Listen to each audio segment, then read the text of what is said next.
Hello divine souls, आप कैसे हो। मुझे उम्मीद है कि आप सब खुश होंगे, अपनी जर्नी को अच्छे से चला रहे होंगे।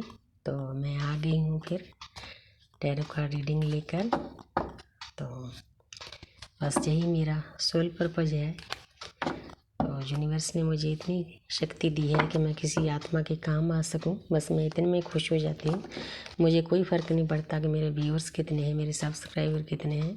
हाँ, जो सोल्स मेरी वीडियो को पढ़ती है उनको थोड़ी राहत मिलती है। यही मेरा गिफ्ट है, यही मेरा प्राइज़ है यूनिवर्स की तरफ से। क्योंकि हमने किसी भी नीडीनेस में नहीं रहना। तो यूनिवर्स मुझे गाइड करे। मैं देखना चाहती हूँ कि मेरी DMDF इस वक्त किस तरह की उनसी जर्नी चल रही है। मैं जो फुल मून होता है उसका दूसरे दिन भी असर होता है। आज भी मेरी फुल मून की रीडिंग है। तो मैं देखती हूँ कि यूनिवर्स क्या बताना चाहते हैं, हमें क्या गाइडेंस देना चाहते हैं। 3 कार्ड DM के लिए निकालूंगी। चैरियट, आज तो बड़े दान पुण्य कर रहे हैं और अपनी जर्नी पर भी बैलेंस करके चल पड़े हैं, लेकिन आगे समझ नहीं आ रहा है। 2 ऑफ स्वॉर्ड्स है। तो DF की तरफ, वाह, DF तो वो बड़ी भागी चली है। कल तो नेगेटिव एनर्जी थी DF में। अब रास्ता पकड़ लिया है, सोच विचार चल रहा है। लेकिन दोनों की एनर्जी एंड में सेम है, क्योंकि ये एक ही आत्मा का हिस्सा है ना, इसीलिए अंदर से तो एक ही है ना। आगे है एस ऑफ वांड्स, नई शुरुआत।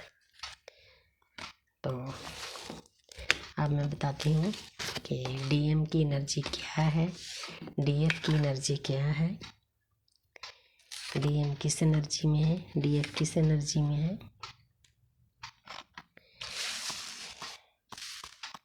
तो DM का पहला कार्ड है चैरिटी। जिन DM ने इस जर्नी को समझ लिया है वो अच्छे से अपनी जर्नी को चला रहे हैं। यूनिवर्स को उन्हें सरेंडर कर दिया है। उन्होंने पोजीशन भी अच्छी हासिल कर ली अपनी 3D लाइफ में, लव लाइफ में, स्पिरिचुअल लाइफ में, क्योंकि हमने तीनों लाइफ पैरेलल चलानी है। मैं पहले भी बोल चुकी हूँ कि YouTube पर ये बात कोई नहीं बोलता, क्योंकि हर इंसान के अंदर कोई ना कोई स्पेशलिटी होती है। इसलिए मैं तीनों लाइफ को पैरेलल चलाने की बोल रही हूँ कि हमने तीनों लाइफ को बैलेंस करके चलना है, तभी हम सुखी रह सकते हैं, शांत रह सकते हैं। तो DM अपनी शिव शक्ति बैलेंस करने में लगे हुए हैं।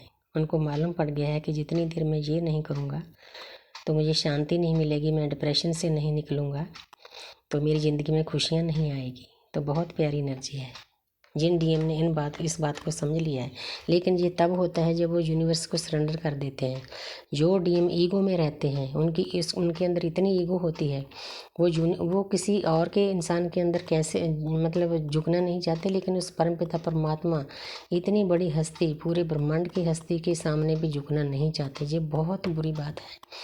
मैं सभी DM को बता रही हूँ जो इस जर्नी में है कि जितना आप झुकोगे उतना पाओगे। निमे सो गौरा होए। जो इंसान नीमा होता है उसका कद परमात्मा ऊंचा कर देता है। इसीलिए यूनिवर्स को सरेंडर करना DM DF के लिए बहुत ज़रूरी है। DF तो इन बातों को शुरू में ही समझ लेती है, लेकिन DM के ऊपर से ये गुजरती है। आसपास उनके इतनी आत्माएं होती हैं उनको समझाने के लिए, लेकिन वो नहीं मानते। जब वो नहीं मानते उनको उतना ही दुख दर्द मिलता है। सैडनेस में जाते हैं, डिप्रेशन में जाते हैं। कोई मेडिसिन उन पर असर नहीं करती, किसी की बात असर नहीं करती, वो नेगेटिविटी से घिर जाते हैं। लेकिन हाँ, एक बार हिम्मत करनी पड़ती है यूनिवर्स के साथ अटैच होने के लिए। अगर आप यूनिवर्स को सरेंडर कर दोगे तो वो परमपिता परमात्मा, हमारी अदृश्य शक्ति, आपको गोद में बिठा लेगी, बहुत प्यार से रखेगी आप। तो आगे है 6 ऑफ स्वॉर्ड्स। तो जिन्होंने इस जर्नी को समझ लिया है, अपनी शिव शक्ति बैलेंस करने लग गए हैं, अच्छी पोजीशन हासिल कर ली है, तो उनको समझ में आ गया है कि हमारी एक जर्नी है। देखो, ये इंसान किसी को साथ लेकर अपनी जर्नी पे चल पड़ा है, उसके अंदर बहुत अच्छे विचार हैं। तो जो 6 नंबर होता है वो वीनस का होता है। तो बहुत प्यारी एनर्जी है। तो उनको समझ में आ गया है कि हमने चलना है, चलने के बिना गुजारा नहीं है। तो वे चल पड़े हैं अपनी जर्नी पर। लेकिन आगे जो DM अभी अवेकन नहीं हुए, 2 ऑफ स्वॉर्ड्स, दर्द में हैं, आँखों पर पट्टी बंधी है, कुछ समझ नहीं आ रहा क्या करूं क्या ना करूं, कौन सा रास्ता पकड़ूं। हालांकि ये रास्ता बहुत आसान है। अगर आप यूनिवर्स को सरेंडर करते हैं, अपने मन को शांत करते हैं, आसपास के लोगों को तकलीफ़ नहीं देते, गाली गलौज नहीं करते, तो आपको बहुत प्यारी एनर्जी महसूस होगी। लेकिन उनकी जो ईगो होती है वो आड़े में आती है। वो ईगो को अगर एक तरफ रख दें, क्योंकि जब हम ईगो में होते हैं तो ब्रह्मांडी ऊर्जा हमारे क्राउन चक्र से कम आती है हमारे अंदर, तो हमारे काम नहीं बनते, हम दर्द में रहते हैं। आती तो हर एक इंसान के पास है ब्रह्मांडी ऊर्जा, उसके मतलब आश्रय ही हम जिंदा रहते हैं। तो जब इंसान मरता है तो ऊर्जा वहाँ से आनी बंद हो जाती है। लेकिन जब हम सरेंडर कर देते हैं तो वो ऊर्जा के गप्फे कई गुना ज़्यादा वो आनी शुरू हो जाती है। डीएम को ये बात नहीं मालूम, वो समझाने से भी नहीं समझते, तो डीएफ भी थक जाती है, उनको समय वो पीछे हट जाती है। फिर तो उसका ऐसा मन करता है कि इससे कहीं दूर चली जाऊँ, इसको अपने आप जूझते रहने दो।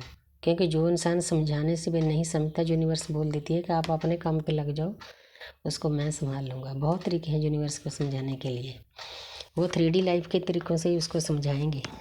उसको ट्रिगर मिलेंगे, दुख दर्द मिलेंगे, कार्मिक लोग मिलेंगे जो उसको झटके देकर समझाएंगे कि चलो भाई आपकी जर्नी है, लग जाओ परमात्मा के पीछे। तो आगे डीएफ है। कई डीएफ ने बहुत अच्छे से तैयारी कर ली है, वो अपने रास्ते पर चल पड़ी है, कमर कस ली है उन्होंने। नाइट ऑफ वांड्स है, उनके मन में विचार बहुत अच्छे अच्छे आने लग गए हैं। लेकिन थोड़ा सा जहाँ गाइडेंस है वो बहुत फास्ट चल रही है। मैं आपको समझाना चाहती हूँ कि आपने इतना फास्ट नहीं चलना, ना तो आपने मतलब ये दुनियादारी है उसमें ही ज़्यादा डीप चले जाना है कि उसमें दिन रात लगे रहो, ना हमने साधना में ही दिन रात लगना है, ना हमने डीएम के प्यार में लगना है, हमने बैलेंस में रहना है। थोड़ा आराम से प्यार से चलो, रास्ता ठीक है लेकिन आप तेज चल रहे हो, एकदम से सभी चीज़ें पाना चाहते हो, ऐसे नहीं होता। तो आगे है 2 ऑफ वांड्स। तो जो डीएफ समझ चुकी है कि हमारी जर्नी है, उनके मन में विचार आ रहे हैं, उन्होंने बहुत अच्छा रास्ता पकड़ लिया है, हाथ में ग्लोब है, उनको समझ आ गया है कि हमने 3D लाइफ में कैसे रहना है, स्पिरिचुअल लाइफ में कैसे रहना है, लव लाइफ में कैसे रहना है। क्योंकि बैलेंस पे ही दुनिया टिकी है, पूरा आसमान, पूरा ब्रह्मांड, पूरा आकाश तत्व बैलेंस का है। इसीलिए हम एक छोटी सी चीज़ हैं इस दुनिया में, हमें भी अपने अंदर बैलेंस लाना है। तो उन्होंने सोच विचार कर लिया है कि मेरा कौन सा रास्ता, में कहाँ चलना है, क्या पाना है। तो आगे है द हैंग्ड मैन। देखो दोनों तरफ एनर्जी देखो कैसी है। एंड में डीएम भी दर्द में है और डीएफ भी अपने आप को लटका हुआ महसूस करती है कि मैं क्या करूं क्या ना करूं, कहाँ जाऊं। इधर भी वही स्थिति है, उधर भी वही स्थिति है, क्योंकि म्यूचुअल एनर्जी अंदर से एक ही होती है। हमारी आत्मा तो एक है, दो हिस्सों में बटी हुई है। तो जहाँ पर मैं डीएफ को समझाना चाहती हूँ कि आपने ऐसे लटके हुए नहीं समझना, ये जर्नी लटकने की नहीं है, ये जर्नी हमें पार करने की है, हम मुक्ति की जर्नी है। तो आपके देखो, आप चाहे लटके हुए, लेकिन आपके अंदर ज्ञान तो बहुत है ना। अगर आप सीधे हो जाओगे तो ये ज्ञान आपके अंदर आना शुरू हो जाएगा, आपके अंदर ही है। यूनिवर्स इसको ओपन करना शुरू कर देती है। हर एक इंसान के अंदर बेथा शक्तियाँ होती है, पूरा ब्रह्मांड हमारे अंदर पड़ा है, लेकिन हमें जगाना नहीं आता। तो इसीलिए लटकना नहीं, तो ऐसे सैड नहीं रहना जैसे डीएम ने आँखों पर पट्टी बांधी हुई है। दोनों की सेम एनर्जी है, इस एनर्जी से निकलो, यूनिवर्स को सरेंडर करो, अपने आप को हल्का करो, प्यार से जर्नी को निभाओ। तो यही हमारी जर्नी है, बहुत प्यारी है, चाहे दर्द है चाहे कुछ है, लेकिन यूनिवर्स जैसे जैसे हम स्कूल में जैसे बच्चे कोई अच्छे नंबर लेते हैं ना, अच्छे काम करते हैं तो उनको गिफ्ट मिलते हैं, उनको अच्छे नंबर मिलते हैं, पोजीशन मिलती है। ऐसे ऐसे यूनिवर्स हमारे को टाइम टू टाइम कुछ ना कुछ देते रहते हैं, पता भी नहीं चलता कि कैसे आ गई वो चीज़, बहुत अच्छी लगती है। मेरा अपना एक्सपीरियंस है, मैं जो भी कुछ छोटी छोटी बड़ी बातें सोचती हूँ वो यूनिवर्स पूरी करती है। मैंने आज से साल पहले ये तीनों चीज़ें डाली थी कि मैं एक टैरो कार्ड रीडर हूँ, मैं एक स्पिरिचुअल स्पीकर हूँ, तो मैं एक रेखी मास्टर हूँ। लेकिन वो तीनों चीज़ें पता नहीं कब परमात्मा ने मुझे दे दी। तो मैं यूनिवर्स का बहुत बहुत थैंक्स करती हूँ कि मुझे इस लायक समझा कि मैं किसी आत्मा के काम आ सकूँ। एज ऑफ पार्ट्स, दोनों की म्यूचुअल एनर्जी, नई शुरुआत करना चाहते हैं। क्योंकि नई शुरुआत करोगे तभी आगे रास्ता मिलेगा। बहुत प्यारी एनर्जी है। Thank you universe, thank you angels, इतनी अच्छे से न्यू मून पर इतनी अच्छी गाइडेंस देने के लिए, इतने अच्छा रास्ता बताने के लिए। क्योंकि बीच बीच में हैवी एनर्जी आ जाती है लेकिन रास्ता फिर भी मिल जाता है।